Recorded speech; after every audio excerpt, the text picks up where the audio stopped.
Hello সবাইকে। আজকে আমি দুটো ক্রাফটিং ভিডিও দেখাবো আমার রিসেন্টলি করা।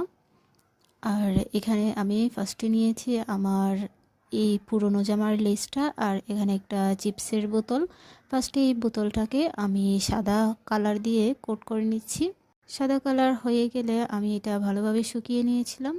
তারপর শুকানোর পর আমি এটাকে যেহেতু আমি সাদা রাখতে চাচ্ছিলাম, তাই এখানে আমি কালো করে দিচ্ছিলাম। এবার আমি বোতলটা পুরো কালো করে নিয়ে শুকিয়ে নিলাম। তারপর এখানে লেসটা আমি এবার গ্লু দিয়ে লাগিয়ে দিব। এই যে তৈরি হয়ে গেল আমার ফুলদানি। এটা আমি একটা ফুলদানি হিসেবেই তৈরি করেছি, পুরনো লেস আর চিপসের বোতল দিয়ে। তারপর এখানে কিছু ফুল রাখলাম। এটা কেমন হয়েছে আমাকে জানাবেন, আমার এই ফুলদানিটা। এবার আমি দেখাবো আরও একটি ক্রাফটিং ভিডিও। আর এটা আমি করেছি টিস্যুর বক্স, আর আমাদের যে বাসায় প্লেটের জন্য যেই কাগজগুলো থাকে প্লেটের মধ্যে, সেই কাগজগুলোকে আমি টুকরো টুকরো করে নিয়েছি। এবার আমি টিস্যুর বক্সটাকে এখানে আমি ডাবল সাইড টেপ যেটা আছে সেটা দিয়ে কভার করছিলাম, যেহেতু আমি ওই যে টুকরোগুলো কেটে নিয়েছি সেগুলো এখানে লাগাবো। তারপর একটু আঠাও লাগালাম যাতে ভালোভাবে জিনিসগুলো আমার আটকে যায়।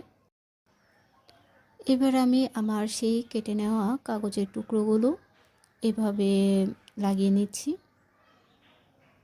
এখানে কিন্তু কাগজগুলো আমি সবগুলো একই ধরনের করে লাগাচ্ছি না। এটা সুন্দর ডিজাইন করার জন্য আমি কাগজগুলো এভাবে কিছু সোজা কিছু উল্টো এভাবে করে লাগাচ্ছি, যাতে দেখতে সুন্দর লাগে জিনিসটা। এই যে আমার এক সাইড লাগানো শেষ। এবার আমি পুরোটা কভার করে নিব এই কাগজের টুকরো দিয়ে। এই যে আমার পুরো বক্সটাই কভার করা হয়ে গেছে। আর উপরের সাইডটা আমার ইচ্ছা ছিল একটু লেস দিয়ে ডিজাইন করার, তবে এখানে আমি কিছু ভুল করে ফেলেছিলাম। ভুল বলতে আসলে আমার এই বক্সটা এভাবেই সুন্দর লাগছিল, কিন্তু আমি আরেকটু সুন্দর আরেকটু এস্থেটিক করার জন্য এখানে আমি রং ব্যবহার করেছিলাম। আর রং ব্যবহার করে আমার আসলে খুব একটা ভালো লাগছিল না। এটাতে ফার্স্ট আমি সাদা করেছিলাম, তারপর কালো করেছিলাম। কালো করার পর একেবারেই ভালো লাগছিল না, দেখতে আসলে খুবই পচা লাগছিল। তখন ভাবছিলাম কেন যে রং করতে গেলাম, আগেই সুন্দর ছিল। একটা বাঁশের মতো একটা ডিজাইন আসছিল, বাট কী করার, করে ফেলছি।